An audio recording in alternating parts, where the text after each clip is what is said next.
Foam rolling has numerous health benefits and is a great addition to any fitness routine. This video is another subscriber request. Feel free to keep the requests coming, as I love directly helping people that support my channel. And make sure to stay until the end of the video for a unique foam rolling tip that will help with your digestion and internal health.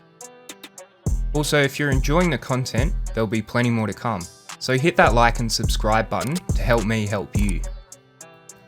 Foam rolling has been shown to reduce muscle soreness and improve range of motion. This translates into greater quality workouts, as you aren't mentally battling against the fatiguing effect of having prolonged soreness within the muscles. The increased range of motion also translates to better form when exercising and greater flexibility. Start with a soft foam roller and work your way up to a harder one to reach deeper into the muscle tissue and connecting fibres. I'm yet to try this, but many people recommend using a length of PVC pipe, as it is tougher than traditional foam rollers and can work even deeper into the fibres again. As always, experiment and see what works for you. Studies show that the most effective time to foam roll is between 90 and 120 seconds.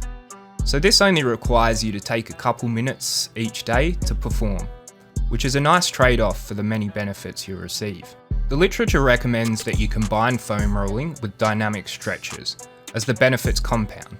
So check out my flexibility routine, as it includes more on foam rolling at the end of the video. Really dig into any sore spots, as foam rolling reduces muscle soreness in general and soreness carrying over from previous workout sessions. You can also gently roll out your abs, which has done wonders for my digestion and internal organ health. Appreciate you all tuning in for this short video, and as always, catch you all on next week's video. Cheers.